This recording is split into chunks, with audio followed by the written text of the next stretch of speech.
Hello everybody, well welcome to my second video talking about what's going on in the world from here in North Dublin.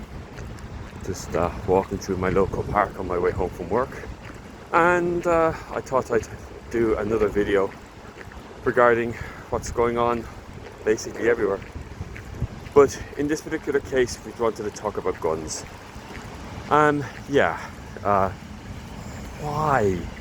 Why do people in America have such an obsession with guns? Like, it makes absolutely no sense to us Irish, none whatsoever. Like, you had various different justifications for the Second Amendment, and fair enough, it's your country, you can make any laws you want and apply any laws you want to your situation, but the justifications for having someone going around with a Kalashnikov machine gun or some other like military grade weapon, it's just insane. Here in Dublin, or in Ireland in general, we obviously have a police force. We call them an Garda Síochána, the Civic Guard. They're unarmed. Most guards do not carry weapons. There is a specialised unit that does, but those police officers can only be deployed to a situation at the behest of another police officer. And of course then you have the detectives as well, and who investigate like serious crime, narcotics, murders, etc. And they would have guns, yes. But the average cop on the street, no guns. You ask, if you ever have the time and have the opportunity to come to Dublin and you find a guard on the street, you can ask him or her, why would you like to have a gun? They're going to say no. Like, we don't want a situation in Ireland, which you have in places like the States, where police officers accidentally shoot people. And because our police don't have guns, our criminals don't really have guns. It's very, very rare that you have gun crime in Ireland, especially with organised crime. It's almost non-existent actually here.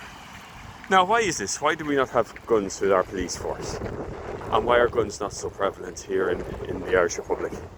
Well, it goes back to our history. First off, just directly after we had our War of Independence, we had a civil war. And at that time, you could imagine, after getting a peace from Britain, there was a lot of aggravation over various different parts of the peace treaty. I mentioned it before in the last video, but it was two main issues were the oath of allegiance to the King of England, which we felt was a little bit we had ideological reasons for not wanting that, and the fact that Northern Ireland had decided not to join the rest of the Republic, which we thought at the time, in error, a lot of people thought at the time was because of pressure from the British government on the population of Northern Ireland, supported by the unionist population that lives there. So, civil war, between those who supported the treaty with Britain, which were Irish government forces, and those who did not, which were called irregulars. And as I said, there were guns absolutely everywhere. So about halfway through this civil war, the Irish Parliament passed a very controversial law to say that guns could only be used by the Irish Army and the police force at the time. Now, it was modified later on to ensure that the police were also unarmed. And anybody carrying a gun could be court-martialed and executed. This caused an awful lot of issues. A lot of people were basically murdered by the police and by the army. But it did remove the gun from the Republic, right? Basically, everybody who had a gun got rid of it, or those who were irregular forces hid theirs. So by the time the Civil War was over, the gun was basically gone from Irish politics in the south.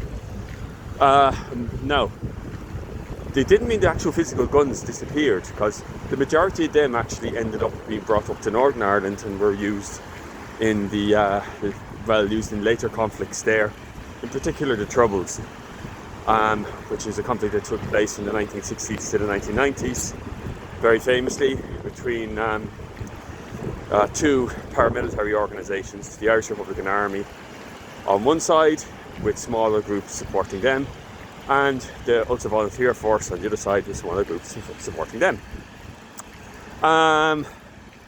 which occasionally spilled out into the Republic and to the rest of the UK. So yeah, guns, bad idea, really bad idea.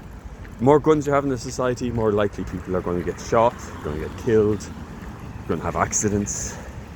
You're going to have situations where kids get their hands on them, think they're toys, and with tragic consequences. So why?